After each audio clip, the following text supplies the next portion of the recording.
The stage lights begin to dim. The auditorium falls into a moment of stillness. Then the first notes of the guitar echo out, slow, familiar, almost iconic.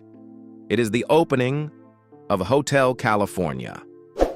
Just seconds later, something remarkable happens. The entire room begins to sing along. Without even looking at the stage, they already know who stands beneath the lights. It is Don Henley, a voice that has become part of American rock history. For more than half a century, his music has traveled across generations. From the long highways of California in the 1970s to small bars where old songs still play at the end of the night. But behind those timeless melodies lies a far more complicated story. It is not just a story of success. It is also a story of friendships that once made history but eventually fractured. See scandals that shook the image of a legend. Years spent facing the relentless pressures of the music industry and the losses that time inevitably brings. Something even fame cannot hold back. Because behind every legend, there is always a price. At the age of 78, Don Henley is more than just the man who sang Hotel California. He is one of the last living witnesses to an era of music that has itself become legendary.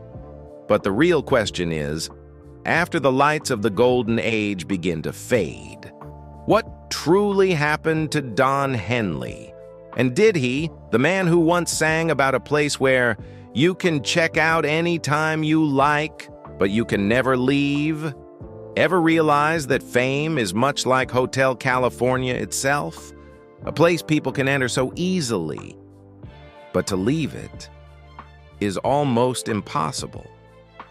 Don Henley's story did not begin on a grand stage or beneath the dazzling lights of the music industry.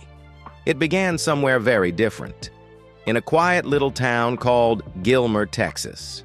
In 1947, in a place where red dirt roads stretched across endless fields and pine forests, Don Henley was born into an ordinary family.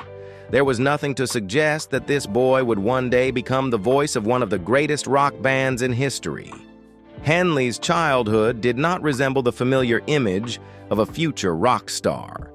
He was not a loud child, nor someone who stood out in a crowd.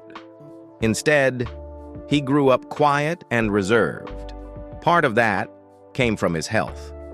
As a child, Henley suffered from severe asthma. The attacks made it difficult for him to run or take part in sports like the other children in town. Thus, while his friends played ball in the schoolyard or rode their bikes along the dusty red roads of Texas, Henley often had to remain indoors. And it was within that isolation that another world began to take shape for him. A quieter world. There, Henley spent his time with books, with a radio that carried the sounds of country and rock music spreading across America at the time, and gradually with music itself. Music was not just a hobby, it became a refuge. In a small room in Texas, the young Henley began listening to stories told through songs. Stories of love, of sorrow, of long roads and dreams far greater than the small town he called home. No one could have known then that the boy who sat beside that radio would one day write songs that millions around the world would sing along to. But perhaps it was those lonely years that shaped something extraordinary within Don Henley. A soul that observed more than it spoke. A man who reflected more than he revealed. And later, and when he began to write music, his songs would carry that very depth. Stories not only about the light of fame, but also about the shadows behind it. Those long hours spent beside the radio in a small room in Texas had planted a dream in Don Henley.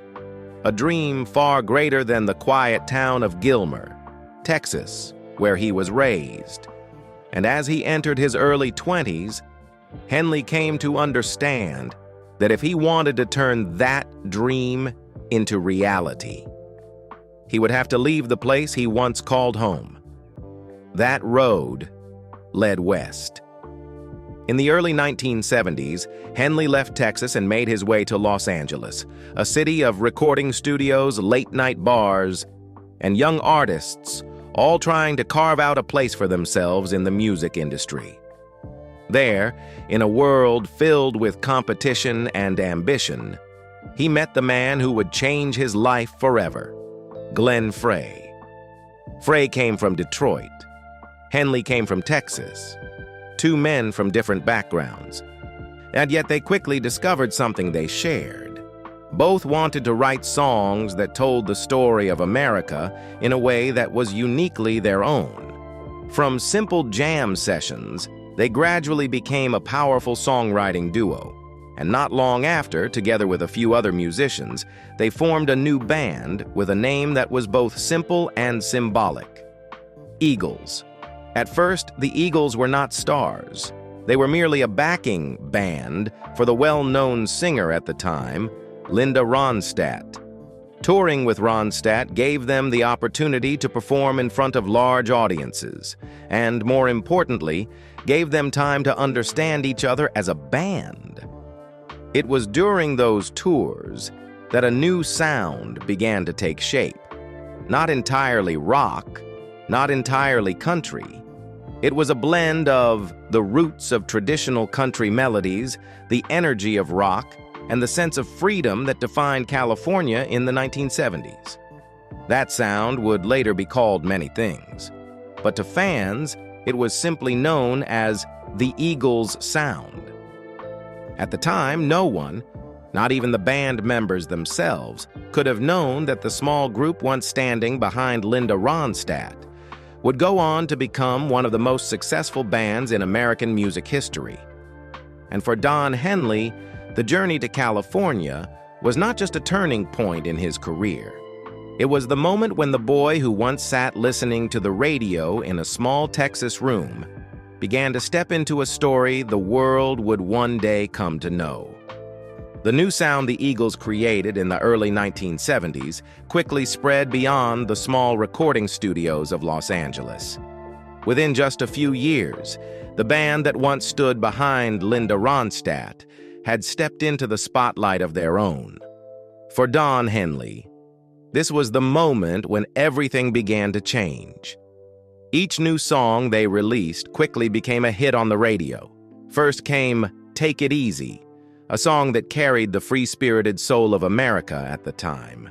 Then came "Desperado," a melancholic ballad that made many realize the Eagles were far more than just another rock band. But as they moved deeper into the mid-1970s, their success began to accelerate. Tours grew bigger, albums sold in the millions, and the Eagles gradually became one of the most widely heard bands in America. The peak of that journey arrived in 1976, when they released the album Hotel California. Almost instantly, it became a phenomenon, not only because of its commercial success, but because the songs within it seemed to capture the spirit of an entire era. An America both intoxicated by the dream of success and beginning to confront its darker side. The title track, Hotel California, quickly became iconic. A song both mysterious and symbolic, leaving listeners wondering what it truly meant.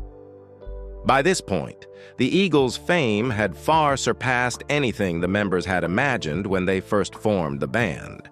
They had become true rock stars, but it was also in this very moment of brilliance that the first cracks began to appear behind the scenes.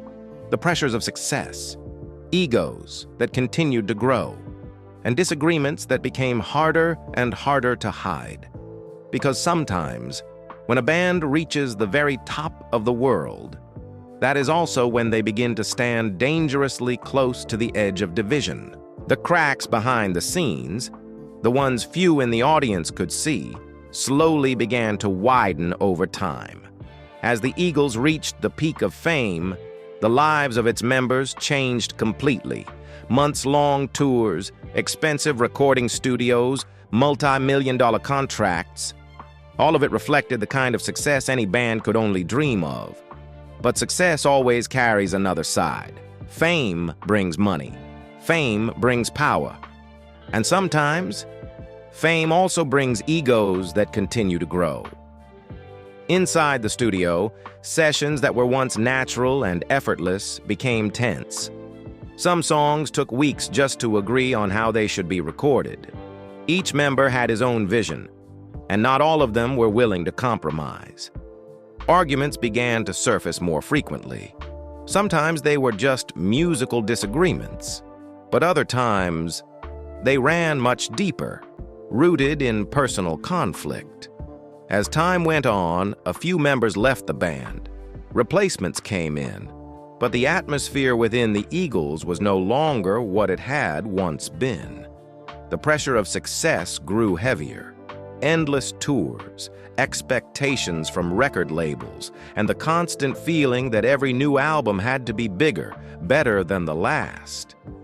Finally, in 1980, the unthinkable happened. The Eagles broke up, not because they failed, not because the audience turned away, but because their success had grown too great for the band to continue as it once had. The irony was undeniable. When Don Henley and his bandmates chose to stop, they were standing at the very height of their fame. One of the greatest bands in the world came to an end, not in obscurity, but right in the blazing light of its golden era. When the Eagles broke up in 1980, a major chapter in Don Henley's life came to a close as well. After nearly a decade living under stage lights and on relentless tours, Henley suddenly found himself standing before an unfamiliar emptiness. No more band, no more performances in front of tens of thousands of fans, only one lingering question: what comes next? Henley began stepping into the early phase of his solo career. But before his new music could fully take shape, an incident occurred that brought his name into the headlines, not for a new song, but for a scandal. In the early 1980s, a controversy erupted that quickly shook the media. A young woman was taken to the hospital after a drug overdose at Henley's home. Authorities soon launched an investigation, and within a short time, the story spread across newspapers everywhere. For the media, it was a story too compelling to ignore. A famous rock star, a drug-related incident, and details that fueled public speculation. In the days that followed, Don Henley's name was no longer tied to hit songs on the radio, but appeared repeatedly in headlines. The case was eventually resolved through legal channels, but the damage to Henley's image was not so easily erased. For many fans, this was the first time they came face to face with a truth they had rarely considered before, and that behind the dazzling lights of a rock star, life is not always as glamorous as it appears on stage. Sometimes it is a world filled with temptation, pressure, and mistakes, the kind that can force even legends to confront the darkest moments of their own lives. After years of turbulence in his career, from the breakup of the Eagles to the scandal that placed his name across countless headlines, Don Henley's life gradually turned to a different chapter. A chapter no longer centered on the stage or the recording studio, but on personal relationships, the kind that sometimes shape an artist more than any song ever could.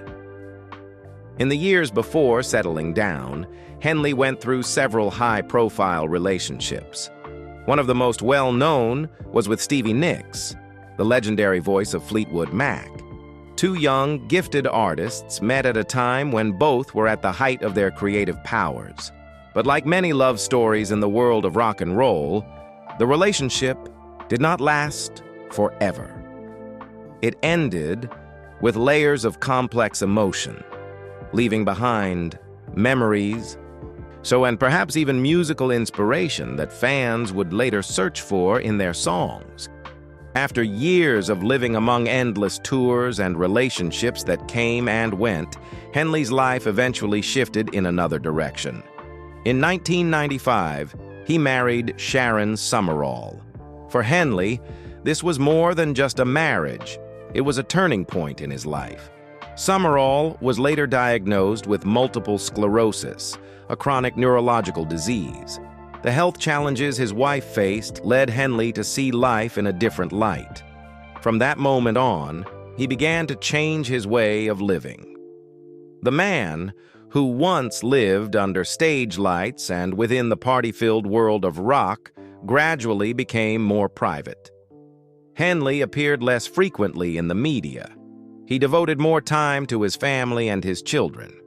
His life grew quieter, almost detached from the chaos of the music industry. For many fans, this was a very different Don Henley. No longer the image of a rebellious rock star, but a more grounded man. One who had lived through enough of fame's highs and lows to understand that sometimes the most important things in life are not found on stage. After years of upheaval, from the breakup of the Eagles to scandals and profound changes in his personal life, many believed that Don Henley's brightest days had already come to an end. But music has a way of proving otherwise. As the 1980s unfolded while the world of rock was evolving with new sounds and a new generation of artists, Henley began to build his solo career, a path entirely different from what he had known with the Eagles.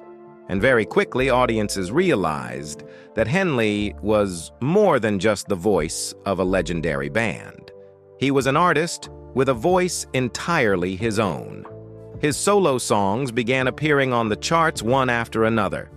First came Dirty Laundry, a sharp and biting critique of the media and the way news is turned into entertainment. Then came The Boys of Summer, a song filled with nostalgia, reflecting on time, youth and memories that have slipped away. And then, The End of the Innocents, one of the most profound songs of his career, capturing the changing face of America and the quiet sense of lost innocence. These songs revealed a different Don Henley, no longer the voice of rebellious rock anthems from the 1970s.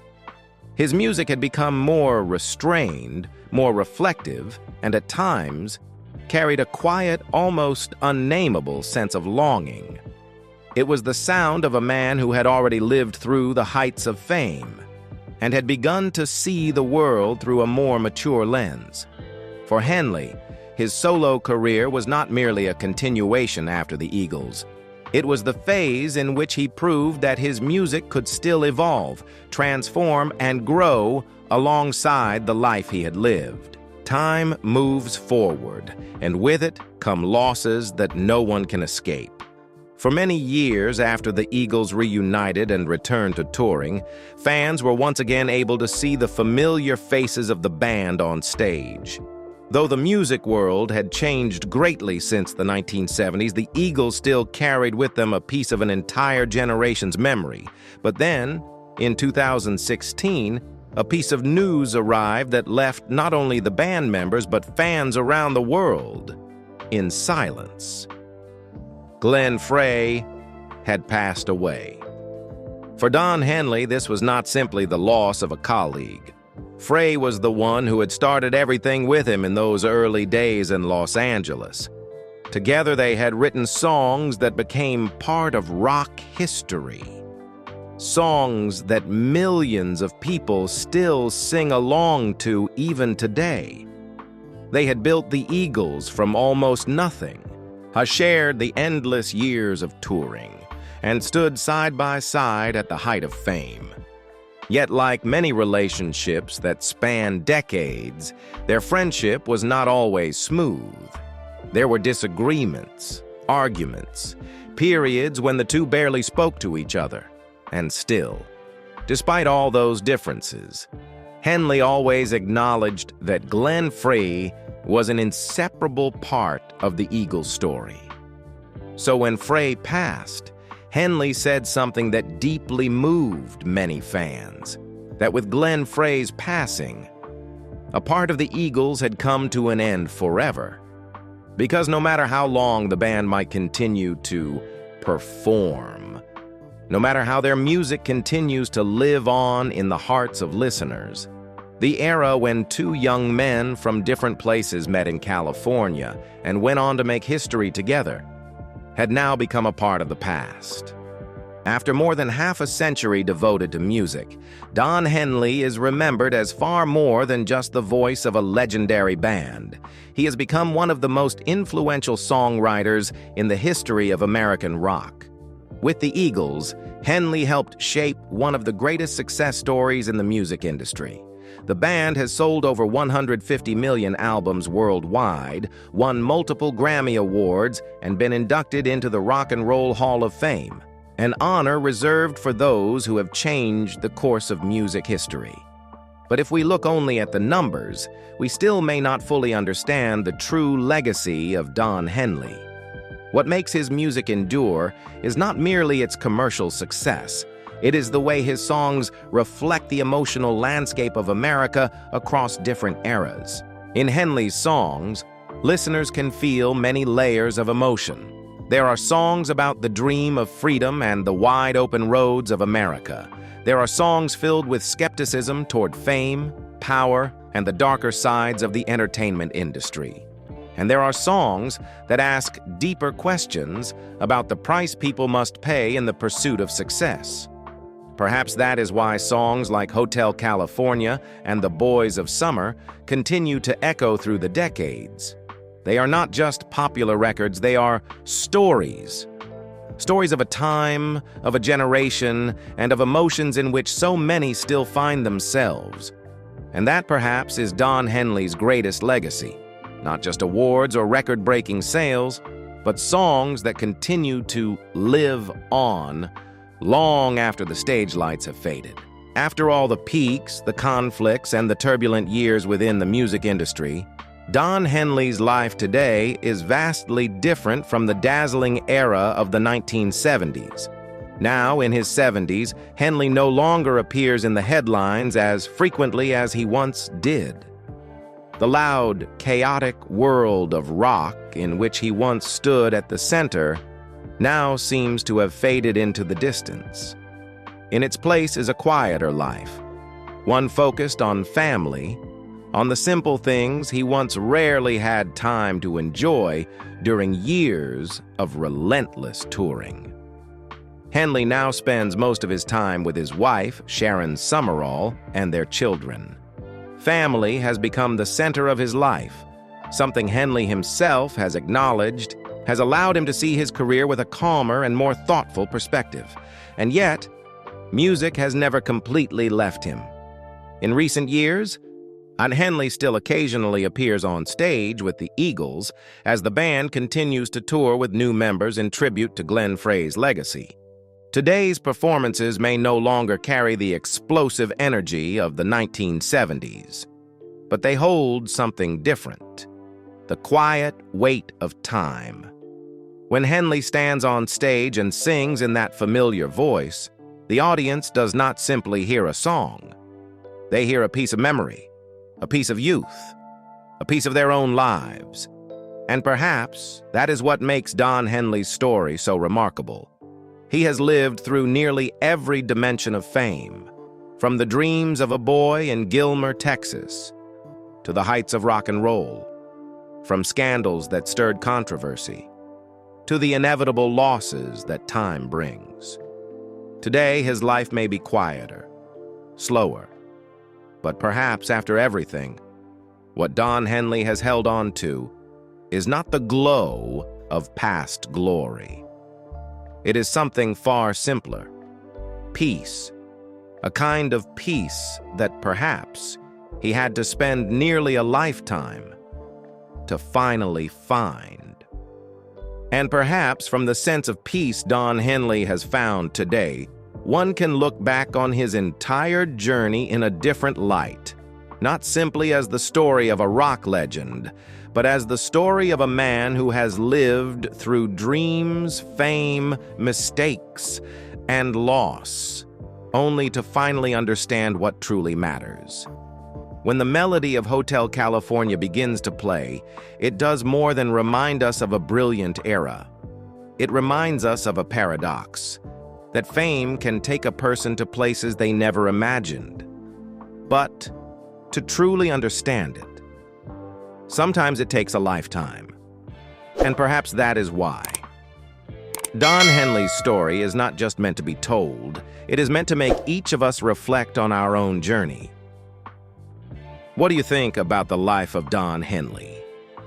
If you were in his place, would you be willing to make the same trade-offs for that kind of fame? Share your thoughts in the comments below.